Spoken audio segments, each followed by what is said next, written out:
আসসালামু আলাইকুম রহমতুল্লাহি ওয়া বারাকাতুহু। আশা করি সকলে ভালো আছেন।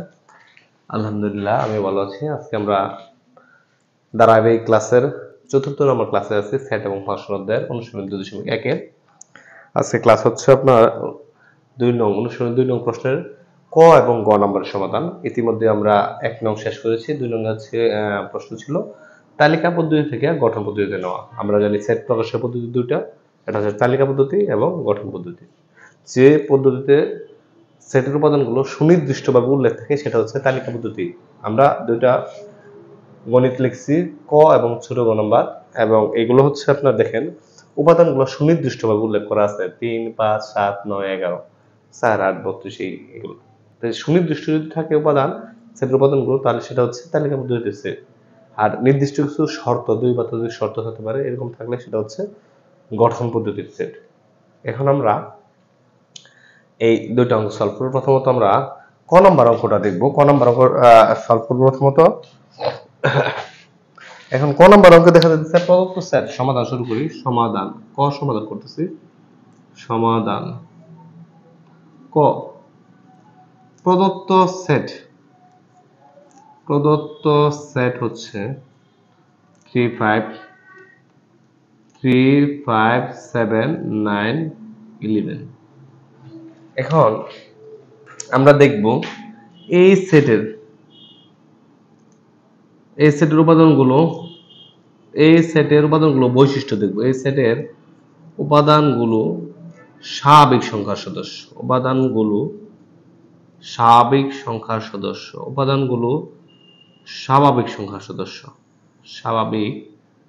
সংখ্যার সদস্য। আমরা স্বাভাবিক সংখ্যার সংজ্ঞা থেকে জানি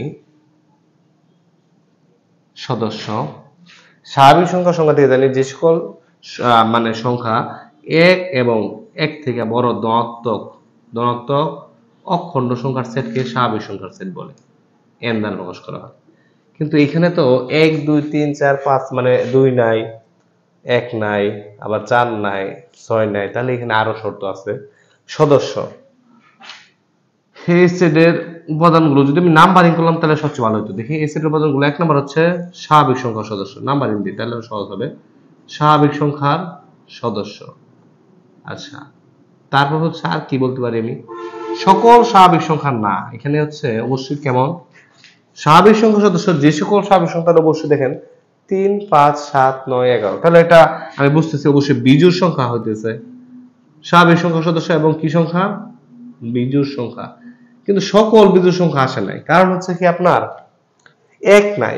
দেখেন ১১ পরে ১৩ তো একটা বিজোড় সংখ্যা, ১৩ নাই, তাহলে সকল বিজোড় সংখ্যা না। অবশ্যই এটা একটা লিমিট দেওয়া আছে। ১ থেকে বড় লিখি, ১ থেকে বড় ১৩ থেকে ছোট। তাহলে এই তিনটা শর্তের মাধ্যমে কিন্তু আমি সেটটা প্রকাশ করতে পারতাছি, ১৩ থেকে ছোট। সুতরাং নির্ণয় সেট, গঠন পদ্ধতির সেটটা এখন আমি কিভাবে লিখবো, নির্ণয় সেট। এই তিনটা শর্তের মাধ্যমে এই সেটটা প্রকাশ করব, তাহলে হচ্ছে আপনার তালিকা পদ্ধতি থেকে গঠন পদ্ধতিতে প্রকাশ করা হবে। নির্ণয় সেট, প্রথমত আমি বলছি এই সেটের উপাদানগুলো অবশ্যই কার সদস্য? স্বাভাবিক সংখ্যার সদস্য। অর্থাৎ x যদি হয় এর উপাদান, x অবশ্যই কার সদস্য? স্বাভাবিক সংখ্যার সদস্য হবে।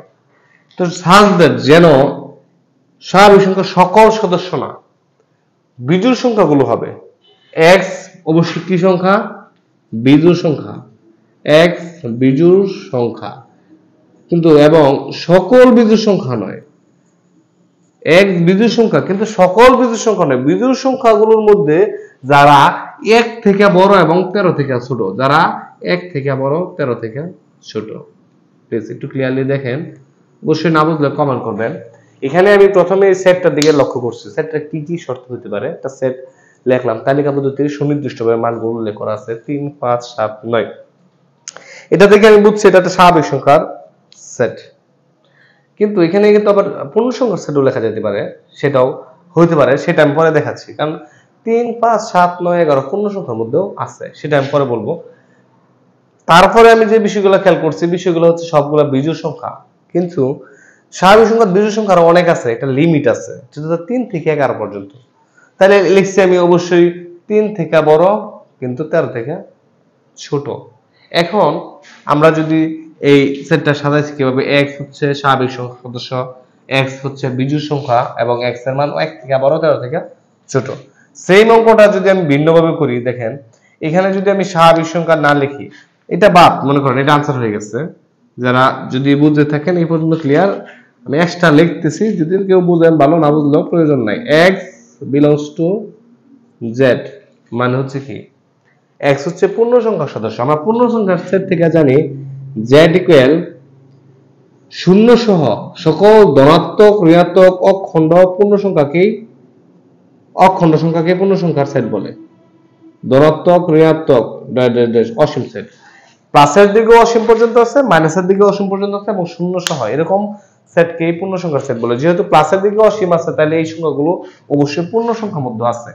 x বিলংস টু z, অর্থাৎ x হচ্ছে পূর্ণ সংখ্যার সদস্য এবং x হচ্ছে বিজোড় সংখ্যা, তাহলে লিখবেন এখানে আগে আবার পরিবর্তন নাই, x হচ্ছে বিজোড় সংখ্যা, বিজোড় ধনাত্মক বিজোড় সংখ্যা লিখতে হবে, কারণ x কিন্তু বিজোড় সংখ্যা কিন্তু ঋণাত্মকের মধ্যে আছে পূর্ণ সংখ্যায়, তাহলে লিখবেন x ধনাত্মক বিজোড় সংখ্যা, ধনাত্মক বিজোড় সংখ্যা, x হচ্ছে ধনাত্মক বিজোড় সংখ্যা এবং এরা অবশ্যই 1 থেকে বড় 13 থেকে ছোট। আচ্ছা, এই সেম জিনিসে আরো ভিন্নভাবে লেখা যায়। যদি আমি লিখি, সব সেম লিখলাম, এটা সব সেম লিখলাম, সব সেম এবং এর পরে শুধু লিখলাম এবং সংখ্যাগুলো 3 থেকে বড় অথবা 3 এর সমান, 13 থেকে ছোট অথবা 13 এর সমান, এটা হয়ে গেছে। এখানেও আমি চাইলে লিখতে পারি 3 থেকে বড় অথবা 3 এর সমান, 13 থেকে বড় অথবা 13 এর ছোট, 13 এর সমান অথবা 13 থেকে ছোট, সরি 11। এটা যদি এইভাবে লিখি, 13 না 11, এটা 13, এটা লিখবো হচ্ছে 13। এটা যদি আমি লিখতে পারি 3 থেকে বড় অথবা সমান, আর হচ্ছে 11 থেকে বড় অথবা সমান, 11 থেকে বড় অথবা সমান, 11 থেকে ছোট অথবা সমান, সরি 3 থেকে বড় অথবা সমান, 11 থেকে ছোট অথবা সমান। যারা এই জিনিসটা বুঝতে পারছেন অবশ্যই আমি আশা করি বুঝবেন, না বুঝলে তো প্রথমে করে শেষ করছি, এই পর্যন্তই হবে। এটাকে আবার বিভিন্ন ভাবে লেখা যায়, সেগুলো আমি লেখায় দেখেছি, আরো বিভিন্ন ভাবে লেখা যেতে পারে। যে করেন, যদি একটা দুটা বুঝেন তাহলে হবে, সব আইটেম তো আপনার ভিন্ন ভিন্ন করার দরকার নাই অবশ্যই। আচ্ছা, আমি এখন খ নাম্বার সমাধান করব। খ নাম্বারে বলা আছে, সরি গ নাম্বারে হচ্ছে আপনার প্রদত্ত সেট হচ্ছে 4, 8, 12, 16, 20, 24, 28, 20, 32, 36, 40। এখানে আমরা দেখলাম, এখানে উপাদানগুলো এটাও সেম, হয়তো আপনার স্বাভাবিক সংখ্যার সদস্য হতে পারে অথবা পূর্ণ সংখ্যার সদস্য হতে পারে।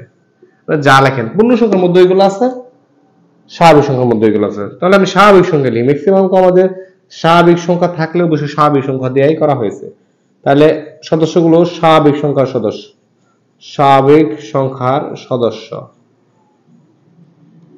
সদস্য। আর কি কি দেখতেছি আমরা, দেখেন এগুলো কিন্তু 4 এর গুণিতক, 4 এর গুণিতক, দুইটা সূত্র বললাম। 4 এর গুণিতক কিন্তু আরো আছে, যেমন 4 এর গুণিতক হবে 4, 8, 12, 16, 20, 24, 28, 32, 36, 40, 44, 48, অর্থাৎ এটা অসীম, আরো অনেক যাবে, 52। তাহলে এই সবগুলো নয়, এখানে একটা লিমিট আছে, অবশ্যই তারা 40 থেকে বড় নয়, 40 থেকে বড় নয়, 40 থেকে বড় নয়। তিনটা শর্ত পাচ্ছি সেম আগের মতোই। সুতরাং নির্ণয়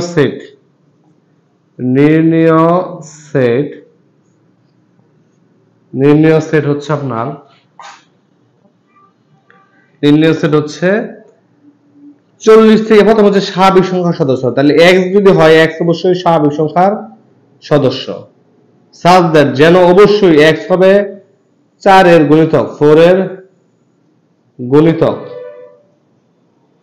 গুণিতক এবং সকল গুণিতক নয়, অর্থাৎ 40 থেকে বড় নয়, তাহলে 1 থেকে বড় 1 থেকে বড় x এর মানগুলো কিন্তু 40 থেকে বড় নয় মানে কি তার সমান হতে পারে, এটা একটা আনসার। আবার যদি আপনি দেন তাহলে এখানে এটা আরো চেঞ্জ করে দিতে পারেন, এখানে যদি সেম এই জিনিসটা লেখেন 4 এর গুণিতক এবং 4 থেকে বড় অথবা সমান, 40 থেকে ছোট অথবা সমান। আরো অনেক ভাবে বানানো যেতে পারে, যেমন এখানে যদি আপনি আবার লেখেন x এর গুণিতক এবং 3 থেকে বড়, ধরেন লিখলাম আমি 41 থেকে ছোট, তারপরেও হবে। তো ভিন্ন ভ্যারাইটিস ভাবে করতে পারেন, আপনারা এক দুটা দেখে রাখেন, আপনি প্র্যাকটিস করবেন। অবশ্যই যদি সমস্যা থাকে কমেন্ট করে জানাবেন, ভালো লাগলে লাইক কমেন্ট শেয়ার করবেন, আমার ফেসবুক এবং ইউটিউব চ্যানেলে সাবস্ক্রাইব, ফলো, লাইক দিবেন। ধন্যবাদ সবাইকে, ভালো থাকবেন। আসসালামু আলাইকুম ওয়া রাহমাতুল্লাহি ওয়া বারাকাতুহু।